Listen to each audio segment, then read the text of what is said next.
زیدباری هبونا بریارا جواتا وزیران بو بخشینا پیشمرگه لهمو جوره پیشنیکا خانوبریه و هفجینیه هیا پشتی شر داعش لی پیشمرگه کل بروک شرده بحثویه کتکتن که پیشنا هفجینیه کل جمعی بو و گرینتن بو خزینه حکومته.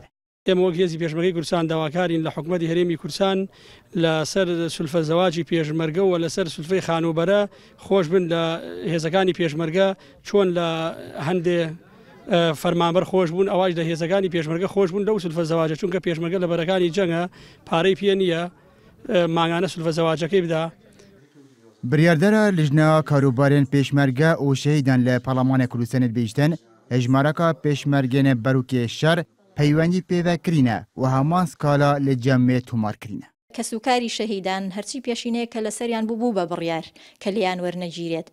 هی پیشمرگش جبجه کرا بلام بشوازی کی فرمی نه. يعني بشوازی کی نافرمی لیان وکو بریار در نسوبو.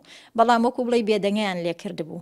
ئەتوانم بڵێم زوڵمێکە لە هێزی پێشمەرگە ئەکری ئەگەر بێت و لە ئێستاە پێشینەی هاوسەرگیری و خانوبەریان لێوەربگیرێ چونکە پێشمەرگە لە وەزعێکی نەخوازراوایە و موسەکانیان ئەوەندە نییە کە بەشی ژیانیان بکات. لەسەر وێ پرسێ ئەمیدەرە گشتیە وەزارەتە پێشمەرگەر بێژتەنە لە گوڕی ڕێنمایان وەزارەتە دارایی ئەو پێشمەرگەن دێ شەردا شەهید بن لێ پێشنە دێنە بەخشین ئەڤەژ دەمەکیدا لە گوڕی ڕێنمایان هەر کەسێک پێشنە خانوبەریە یانجی هفجینی لسر بیتن و کوچه داویه بکد پاره لکسو کارن وان نهیت ورگتن و تهیت بخشین.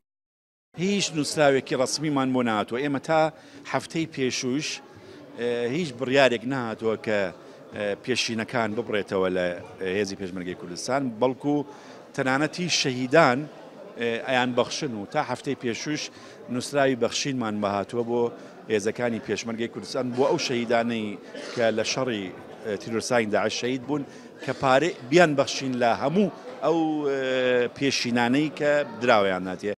د دەربازبوویدا پرۆژە یاسایەک بە ناوێ بەخشینا پێشمەرگە لێ پێشینەیان لە پەرلەمانە کوردستانê ji aliyê lijna karûbarên pêşmergê Parlemanê Kurdistanê hat bû gotûbêjkirin. Lê bi sedema ji karxistina Parlemanî proje nehat pejirandin.